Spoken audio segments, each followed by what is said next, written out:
Okay, so 5, 4, 3. All right, we're back. Welcome back, brother. It's good to see you Hello. again. Thanks for having me again. Yeah. Always a pleasure. Always a pleasure. Always enjoy sitting down and discussing movies. And it's kind of weird that after all these decades, we're just getting around to doing this now. But Yeah, better late than we're, never. we're learning. We're learning all the time. Indeed. I don't think this would have had the same appeal to us. 20 years ago when these movies, we were maybe seeing them for the first time, or 30 years before that, it wouldn't have, it would have been some, meandering, 5 second. Oh yeah, it was really good. Yeah, it was really good. And then we go back to whatever. Oh yeah, it's the stuff you do when you go out for dinner after the movie or to the bar and just discuss it for a while before you forget. Yeah. I don't think you and I have ever actually caught a movie. Um, Together? Probably I not. don't think so. I mean, lots of shows and Yeah. maybe a sports thing or something like that, or we'd see each other at the bar, or something like that. But I don't think we've ever caught a movie. So maybe that's something to pencil in the Okay, future. let's do it. So last week we were going at it with 1931, 90, going back 90 years to, I think, Todd Browning's Dracula with Lugosi. This year, or this week, something much more modern, Yep. going to 1999. Great year for movies, man. That was just every week there was another great movie to go see. But the 90s were like this weird era where people just had these ideas for independent, Yep. inexpensive, just fantastic movies. Yep. We learned who Kevin Smith was when he came out with Clerks. Yep. Kevin Um, Smith was a we, big part of that. Spike was a big part of that. yeah, we had movies like we had crime thrillers like Quentin Tarantino's Reservoir Dogs. Some people Excellent. say that's his best film. Could be. It's just This this film. fantastic movie that's made very inexpensively. There's no big budget because I mean, even back then, I think Schwarzenegger was still, the king of the blockbuster, in these sorts of things. And I went to see all the Schwarzenegger movies. I'm not putting it down. I was there. I Sure, still but we have saw them in my Blu-ray collection now. we got to watch the death of 80s cheese as it sort of tried to transition into 90s cool for our generation because we weren't taking it anymore. The whole Batman thing and just Yeah. the churning out cheesy movie after a while, very formulaic. Even Yeah. though there were great things like Predator or Aliens and stuff like that, they were becoming few and far between, like it is today. And then in the 90s, it seemed like every time I turned around, there was another great independent movie. Much more raw. I'm thinking of Train Spotting. Oh, Uh, yeah, yeah, just absolutely. these fantastic movies that didn't involve any sort of special effects. By and large, very minimalist in terms of how much they spent. If there was action in it. Yep. That really good movies. I mean, really, really solid movies that stand up to the test of time could be made with just a little bit of money and some great writing. Yeah, Jim Jarmusch jumps to mind. Night on Yeah, Earth, Ghost fantastic. Dog. Yes. Ghost Dog, just fantastic movie.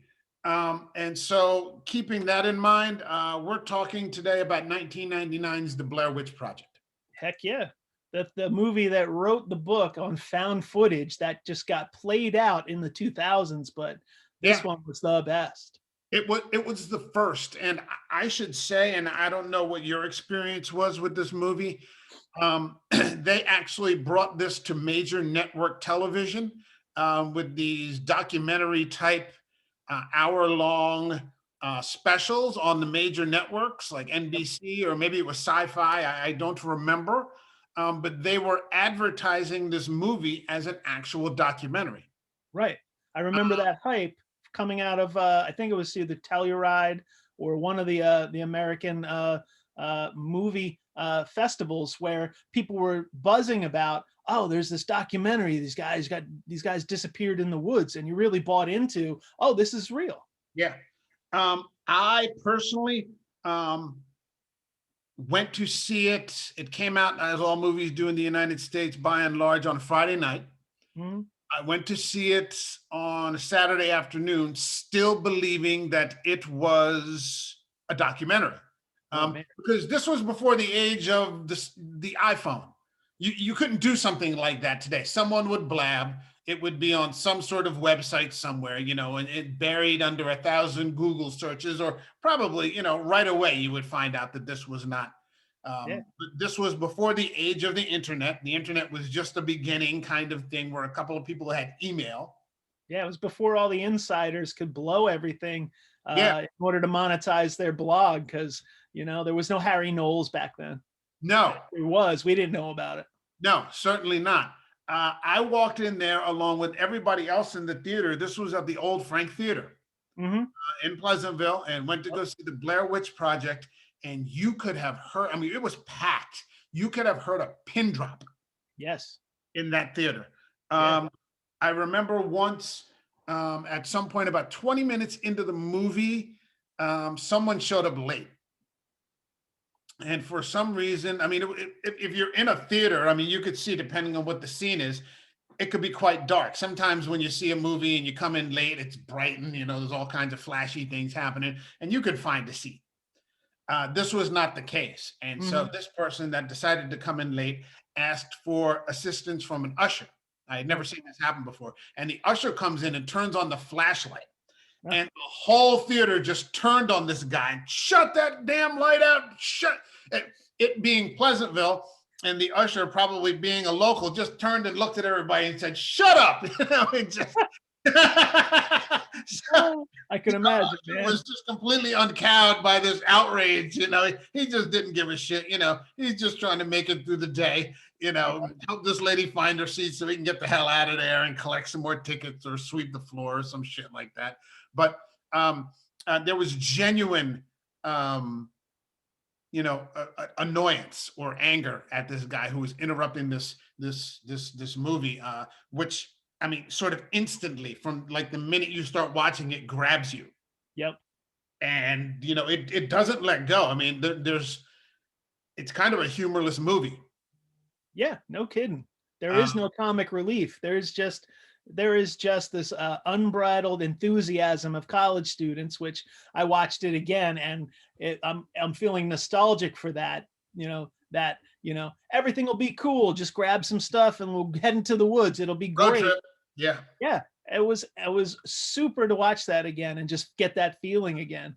And then all of a sudden, things just start going wrong. um, you got the shitty hatchback, I think, that they Uh, owned, and they're staying at a cheap hotel, and somebody's got like a pint of like who the hell buys a pint of whiskey yeah. anymore? They're going hiking in the woods, but of course they stayed up all night drinking scotch and beers. And the great scene in the next morning when Josh is like hurting, he's just hung over, and you're like, oh, Yeah, I feel bad for him. yeah. Um, so that is essentially the premise for the movie, where these three kids, student filmmakers, are attempting to explore this local legend, about a haunting of sorts, that has been related to murders throughout history, like over the course of the 20th century, and maybe even in the 1800s, 19th century. Um, and for me, what really grabbed me right away, was when they arrive in the local town and they start questioning the locals about it. Yep. And the locals immediately know what they're talking about. Hmm. And what the scene out of that really grabbed me was the scene with the baby, Okay. Yeah. where the woman starts telling the story, and for some reason, this baby is just completely unnerved and starts covering her mouth and saying, "No, no, don't say that." And I was like, "Whoa!" I still remember, for like, almost the hair is like almost coming up on my arms now. The recollection from being in the theater, Yep. and seeing this, and you're like, "What the hell?" There had never been anything like that before. Yeah. I remember watching that movie and feeling the same way as that kid, because I grew up, as you know, in Egg Harbor. stone's throw from Leeds Point, and I grew up with a similar legend, the Leeds Point Devil, the Jersey Devil. Yeah, the And I Jersey remember Devil. being a kid, and my parents would scare the pants off of me when I was little because they talk about the Jersey Devil's gonna get you, and that left a few scars. So I feel for that kid because I know exactly how she feels. You start talking about this thing, and you just want to be like, shut up, shut up, shut Yeah, it. it's the kid is, I mean, maybe a toddler, maybe two. Yeah, You wouldn't think that normally the kid would understand necessarily, what this woman was, her mother, I guess, was talking about, but somehow she seems to, and instantly is just repelled by, the entire topic of the conversation. And when I saw that, I'm like I had never seen that in film before. right, right. Like a 2-year-old, but I don't know how they made that happen. That But probably just happened. I mean, yeah, I there's a lot mean, about that movie that just sort of happened, but that was intentional. I love the way they made this movie. It's almost like one of those Christopher Guest mockumentaries, except the improv was just real and raw and scary. my understanding is that there was a script. It was a very small script. Essentially, these three were dropped off into the woods. There was some support. Um, they had a former Army veteran who Mhm. had outdoor training and took them through several things that they would need to know.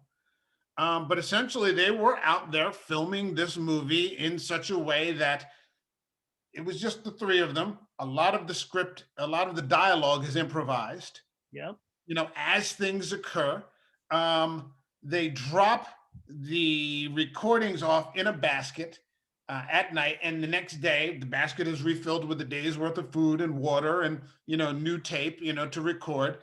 And what I didn't know, I did a little research on this. um, they were given private notes. Yes.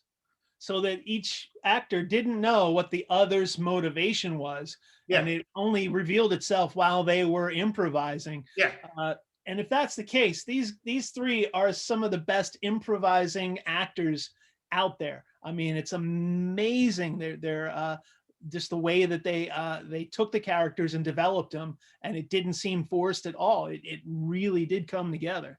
Yeah, I mean, I think one of the things that Heather got, there's the character Josh, there's a character Mike, and there's the character Heather. Yeah. Heather is kind of the alpha, kind of person, who's the director, and this is kind of her project. The other people are kind of the techies, this kind of thing. Yep. And her, she always seems to have to be in charge. And I remember one of the notes they said that she got was just to get, like, on that particular day, get everybody super lost. Yeah. Just get everybody super lost, and I mean, it's a shame because I think you're right. These were fantastic improvisational actors, and you never hear from them. I've never seen any of these guys ever again. I mean, um, I saw Heather in one other thing, and I can't even remember what it is, but she was sort of a bit player in a early 2000s indie movie. I think I recall seeing her once back in the old Blockbuster days, like she was on the box. It's Heather from the Blair Witch, but it wasn't a movie that I watched. And just I don't know, maybe they're behind the camera now or something like that. And do I hope that they're still working in film because they were extremely talented. Yeah, absolutely. And it was a unique situation. I don't think anyone had ever really done a movie like that ever, where you're improvising, you have hidden motivations, you don't really have a script to get from A to B, but that really does play into the whole psychological breakdown of the three of them freaking out, which is Yeah. the heart of the movie. Which kind of starts at night. Yeah. When you're there during the day, things are okay. I mean, you're in the woods, so depending how you feel about being in the woods, maybe that's a good thing, maybe it's not. But it's at night that things start to go south, when from their tent, they start to hear these noises. It sounds just someone is like circling, like Hmm. really hard, circling, around them. Yep. And I remember a trip that I took, one of my overseas trips. I took a bunch of grade 11s to an island, and at night we set up, we didn't have tents, we had hammocks. So Hmm. hammocks between the trees, and because of the mosquitoes, they were the kind of hammocks that you had to zip like all the way up. And you could hear the critters at night, moving around you, and you were like, okay, it's nothing dangerous or anything like that. But yeah, I mean, clearly this wasn't something that those three characters Right. were Right. expecting. Yeah. Yeah, I've had a similar thing. We used to go camping a lot at uh, uh, Assateague Island. So you go onto this island, you're camping on the beach, but there's these herds of wild horses that have been there generation after generation since the 1800s. And in the middle of the night, the horses will just walk through your campsite and sort of nose your tent and sort of look for any food you left hanging around. It can be unnerving. Then you get up the next morning and you're surrounded by all these hoof prints. But similar thing, man. That's in the middle of the night. Some noise is just going to scare the pants off you. Yeah. And, especially, and this is something I thought of. I mean, you and I have been talking about similar situations, or, taking us back to our old days, in our 20s, when we were students and things like that. These people don't know each other. Right. These are essentially three strangers. Yeah. One classmate and one guy they met the day they picked him up. Yeah, and they're off in the middle of the woods. There isn't like the establishment of years of support that kind of how this person is going to react, or how that person, so you can kind of anticipate for it, or work around. Or I know not to say this, or I know to say that. There's none of that here. So Right. there's nothing that plays in these kids' favor. Mm-hmm. Within their own dynamic, and then certainly from the outside, once the nighttime sort of festivities start to kick off. Yeah, and I know if you got in that situation, the paranoia that would be going on, and the suspicion, and just the isolation. They're all together, but they're so completely isolated from one another because they don't have that connection. Yeah, and then you get to that point in the movie where they discover the pile of rocks. Oh yeah, and then it's just like what? Yeah, which, I mean, it's just, I mean, it really is so smart. I hesitate to use the word genius. I don't know that quite applies, but I mean, it's just so basic. Yes. It's so effective. Yeah, it's so simple, but it's so unnerving. Something that clearly is a threat, or some kind of thing, and it shouldn't be there, but it's there, and it just destroys the whole team. And I can't remember who it was. Was it Mike or Heather? One of them knocked the rocks over. Yeah, it was Josh. Oh, was it Josh? Okay, Yeah, yeah, yeah. one of them knocks the rocks over, and that's just a cringing Yeah. feeling, you know. Because you're still thinking in the back of your mind, there's this witch, there's this presence, and you just disrespected something that they set Yeah. up. And you don't even understand what it is. Yeah, You don't even just understand a what it is. pile of rocks. These are not established horror norms, like a Right. vampire or a werewolf, or, it's not Imhotep the mummy, Mhm. it's not Frankenstein's. You have no idea what the rules are here. Yeah, well, when you're in that movie, you're the fourth member of that group, because Yeah, it's like, don't do that, don't knock that over, don't go out there. You are part of it. It drags you in, and the all the horror that is not taking place on the screen is also not taking place anywhere except in your head. So right, it sets you up perfectly for the thing that's off screen the right. whole time.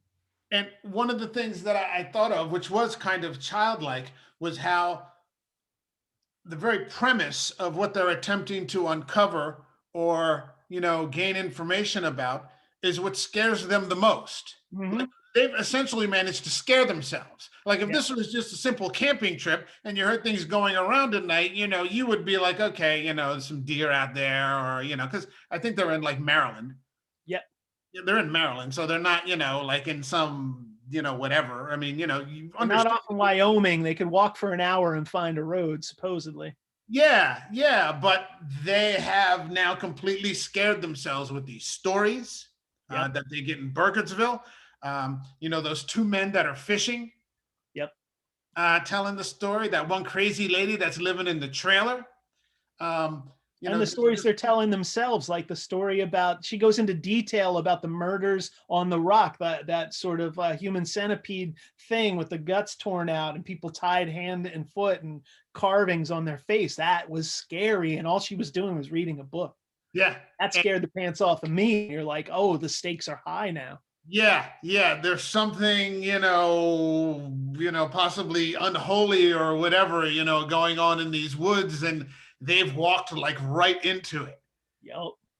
Not, knocking over the rocks and just, they've made every possible mistake. Well, growing up, we used to take all the trails from Egg Harbor City out to the Egg Harbor Lake and the bridge in Greenbank.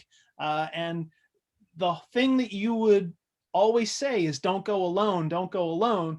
And we called it the heebie-jeebies, because we would be out on these trails by ourselves, and all that fear, any unknowns would well up in you, and you would feel the heebie-jeebies. It would be like a panic attack, and you would want to get off of those trails as soon as possible. But there's 3 or 4 miles in either direction when you're out in the middle of it, and you shouldn't be there alone. Right, and it's very easy in that state of mind to make a mistake. Yes. Very easy in that state of mind. When your blood pressure is up and your beats per minute are going, and heaven forbid something supernatural. Yeah, it's really easy to make a mistake.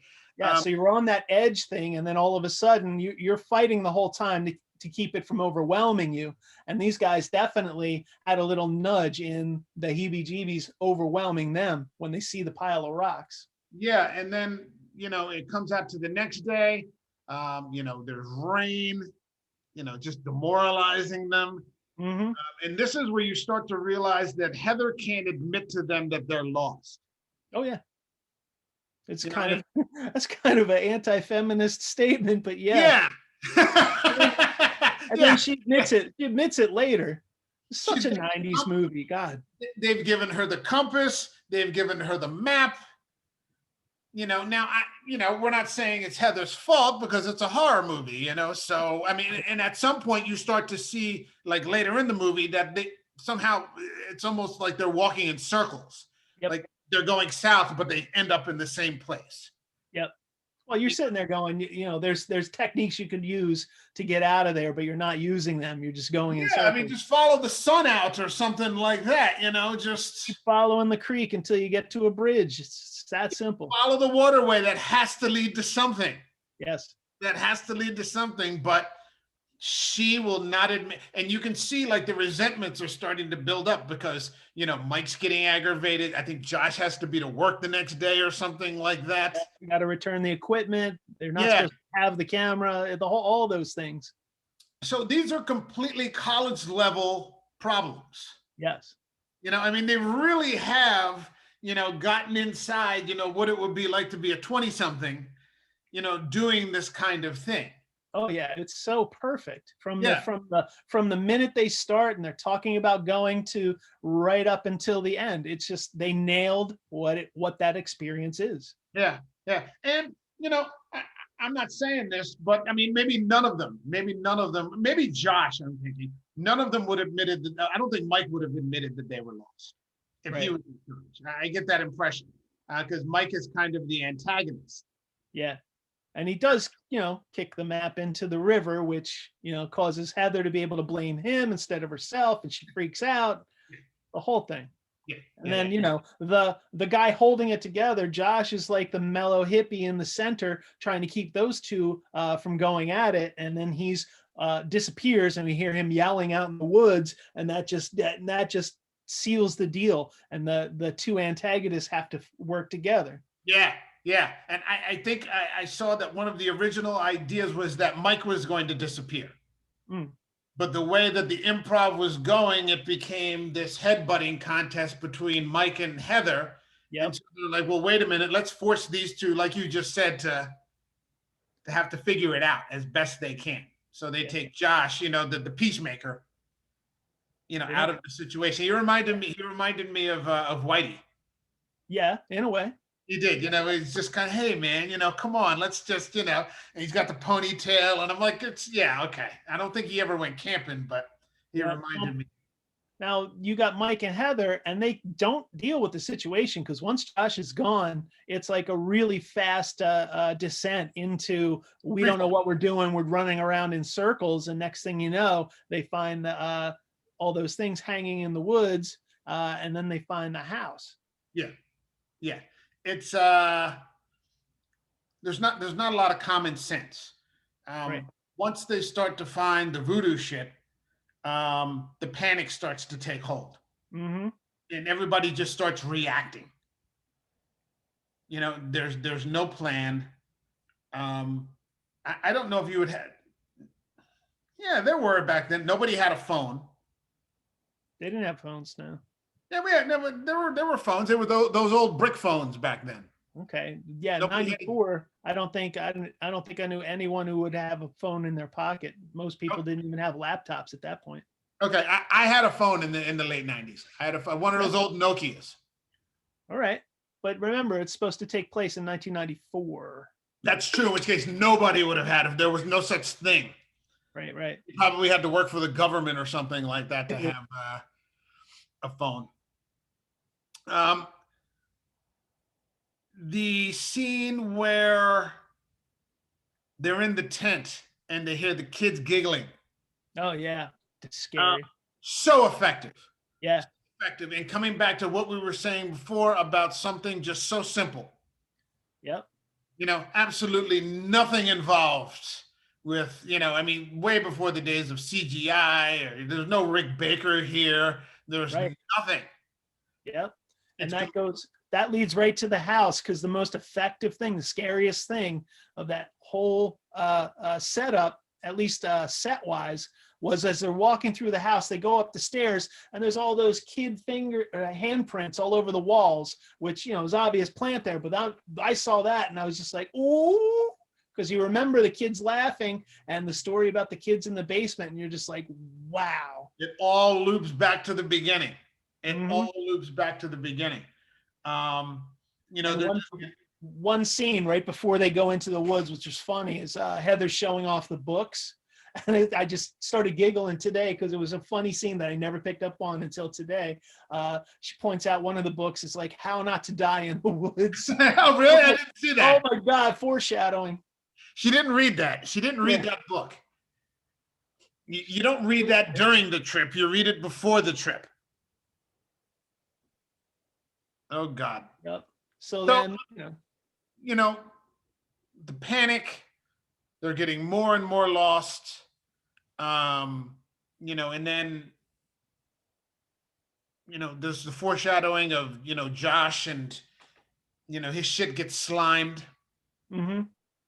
It's clear he's going to be targeted. And so that's what's coming next. Josh is just disappearing. And then from there, you get the distinct impression that this is a lost cause. Right, right. And is it my imagination, or is that a somewhat novel idea in a horror movie? Not by today's standards, and certainly not in terms of found footage standards. But generally, in most horror movies, isn't there some sort of survivor, would you say? I mean, before that, what's your opinion on that? Yeah, the typical trope is there's one resilient person who is sort of noble, or at least deserves to survive. And, they're the ones that's going through this where all their friends are getting killed, but they're going to survive and face down the demon at the end because they're the noble one or the good one. There's none of that in this movie. No, these people are doomed. And they're awful people, all three of them, to be honest. Talk about that a little bit. Oh, I think each one of them, just like normal people, each one of them reveals through their breakdown their weaknesses. They're all horrible people at center. They're good people. They can be good people, but in that situation, no one was being really resilient. Josh kind of trying to be the bridge between Heather and Mike, but even he shuts down. Even he gets to the point where he's like, I'm done, when he lays down in that culvert next to the tree and is just like, send help because I'm done,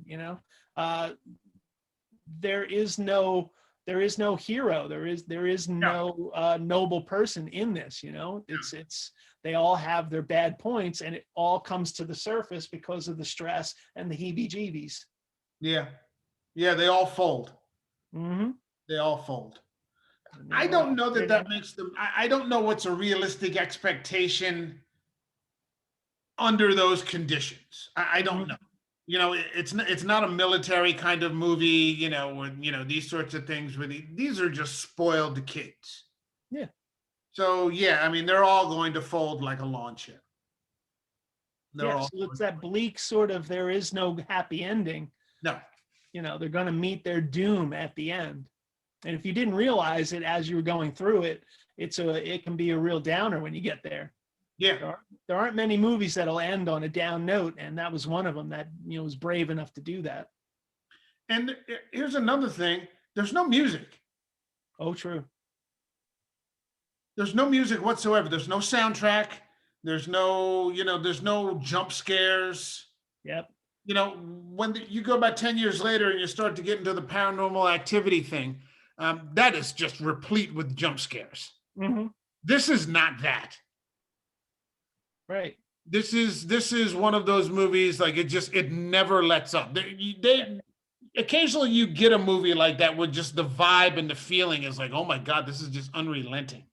Yeah, it's a constant slow burn of anxiety all through the movie, and there's nothing really manipulating you to get there. It really is the performances and you being involved in that psychological breakdown between the three of them. I remember going there with the first, and I only saw it recently within the past 2 or 3 years. I saw Rosemary's Baby. Ooh, that's another one. And just like there's almost a vibe coming out of the television. Mm-hmm. You're just like, what the fuck am I watching here? This is just holy shit. Yeah. It's just merciless and it just grinds you out, man. You're just like, holy shit. You're just being rubbed up against the fucking rock. The other one that I can think of like that was Silence of the Lambs. Yeah. Where, we went and didn't know anything about the movie, had no expectations, and I just remember being blasted in the back of my seat, with the constant sort of grind going all the way to the end. There's another movie that reminds me of that, but I didn't think it was a good movie at the same time, and I wanted to like it, and I'm thinking of Rob Zombie's Lords of Salem. Yeah, there's some good things in it, but it just fails kind of. It was kind of like a Rosemary's Baby ripoff. Yeah. But again, it had that. Oh, here's one. Have you seen Hereditary? Ari Aster's. No. If you've got Amazon, it might be the best horror movie I've ever seen. Okay, I've heard things, so I'll get there. I just don't have the Amazon Prime. Okay. I'll get there though. Okay. It was one of those movies. This was a couple of years ago. I was staying with my folks for Christmas or the summer or some shit like that. And like 2:00 in the morning, I couldn't sleep. And I just decided to watch an Amazon movie on my laptop. And it's got like Gabriel Byrne and Toni Collette, the two most unsuspecting people you'd ever put in a horror movie, have just made like one of the greatest movies. And I'm like, I couldn't believe what I was seeing. Oh, you can't underestimate Toni Collette. She was fantastic in Sixth Sense. She's just a fantastic actress all the way around. I don't remember her in The Sixth Sense. She was the mom, and she put on such a Philadelphia accent and the nails and the whole. She became a completely different person. Was she the mom who was poisoning the kid? No, she was the mom of. She was the little boy's mother. Was she? Heck yeah. I haven't seen that in a long time. That's one worth going back and going over. Okay. I'll have to look at it. I'm sure it'll be up on one of the services. Probably after this, I'll just crash out and watch a movie or something until I nod off. But let me ask you, what happened after you saw Blair Witch? Like, what was the reaction with the people around you? And then what was the reaction of people in your circle? Because I was immediately disappointed at the way people reacted to that movie. There was so many people just saying, "Oh, it sucked. We never saw the witch." Was the catchphrase. And I was like, "Are you insane? Did you not understand what that movie was about?" Yeah, well, clearly they didn't. when things like that happen, I always feel like saying, you don't deserve to watch this movie. Just go back to your Friday the 13th, asshole. Yes.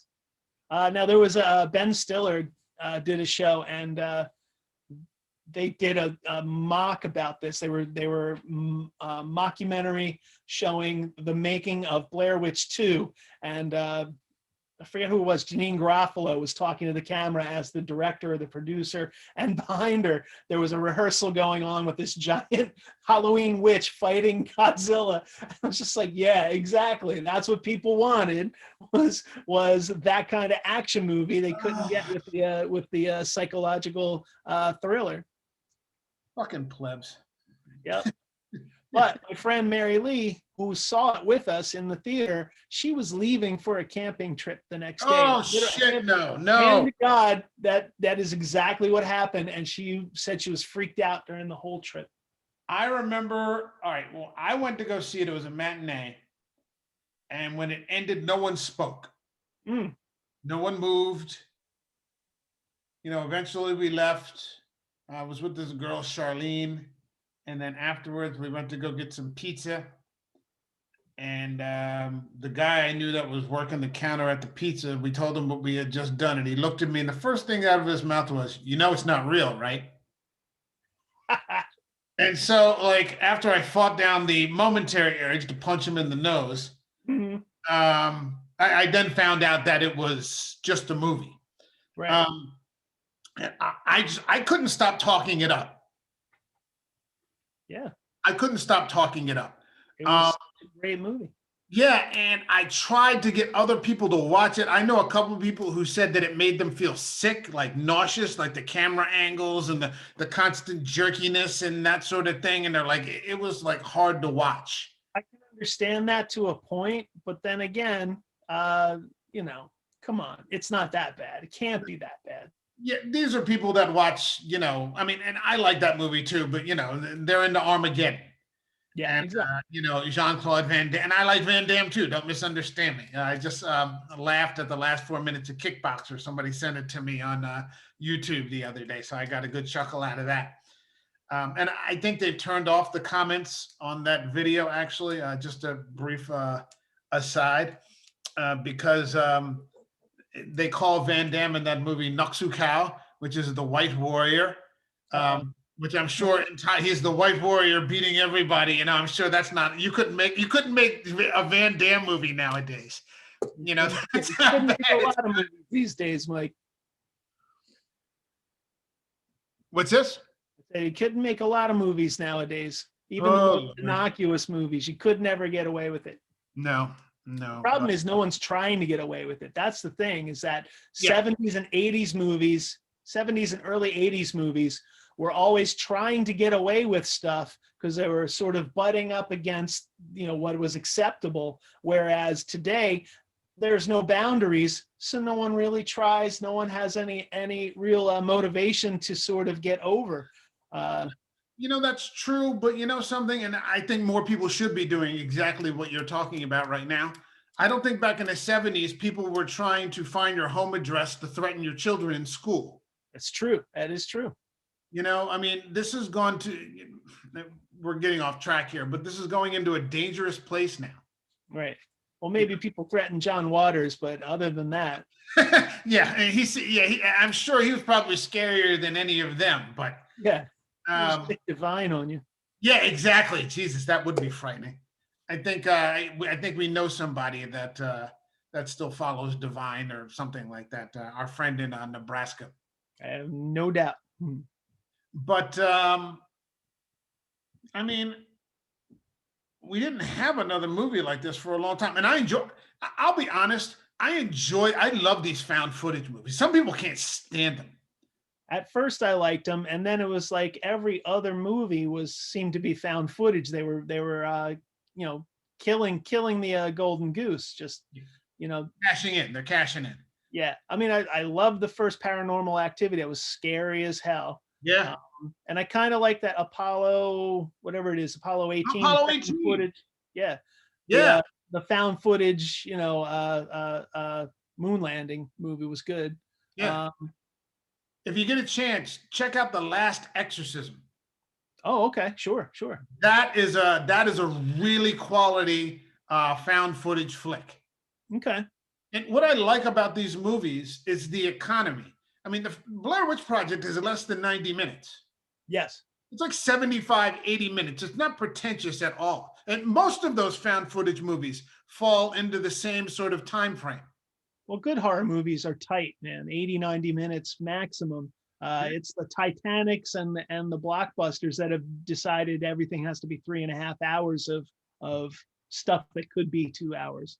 I'm trying to think of a good, horror movie that runs that long. There aren't many, thankfully, because horror is sort of it can be formulaic. Hmm. But yeah, horror usually stays out of that genre. But even the 2 hour ones tend to stretch. Hmm. Like I tried the other day to get through, and I have it on Blu-ray. I found a used copy for like $5 of Benicio del Toro's The Wolfman. Okay. It's like a director's cut. There's like this whole scene in there with Max von Sydow that isn't in the theatrical cut in the beginning, and he's like, you got to nod to Max von Sydow in a horror movie. Okay, Yes. he's kind of royalty. But yeah, I mean, you're just like, wow, this is really too long. Like you could probably cut 30 minutes out of this movie if you did a good job. Yeah. Like a serious editing could have made this a much better flick without the melodrama. And that was another thing that and I don't think we mentioned last week was, and I didn't mention it. Maybe I did mention it in the first episode when I talked about Karloff. How short that movie was. 70 minutes.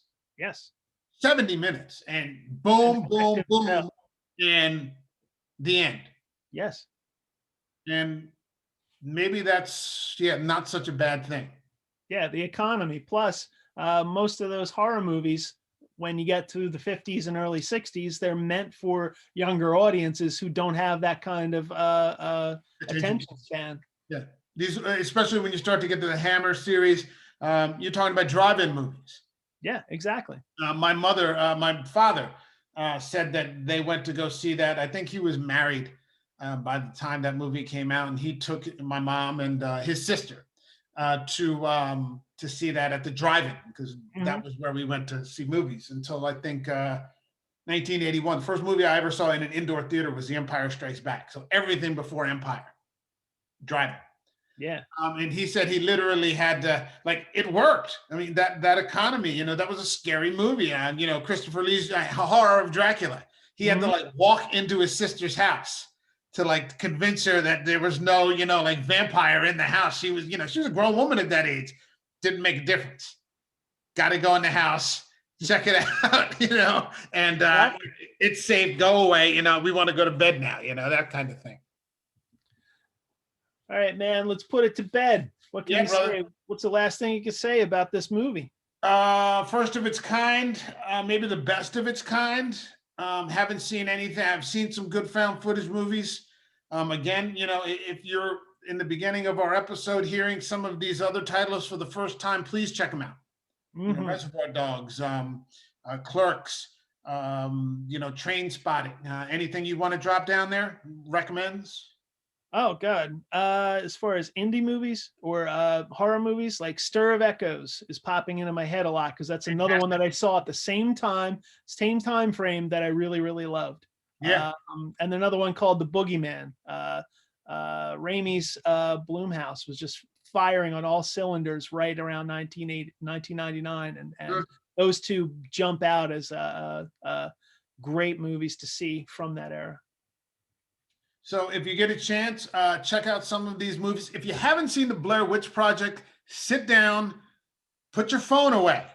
Yes. Put your phone away for 80 minutes. I know it's hard. You want to snap or text your friends that you're seeing this movie or whatever. Sit down in a quiet setting, because you need quiet. Yeah, turn out the lights, make some popcorn, and make an evening out of it. Have some friends over and enjoy this movie. Yeah, watch a really scary movie, which is the whole point. It's not supposed to be gore. A gory movie is not a scary movie. Right. Although a scary movie can be gory. Right. Okay, but gore is not the prerequisite. So check it out. We hope you enjoy it.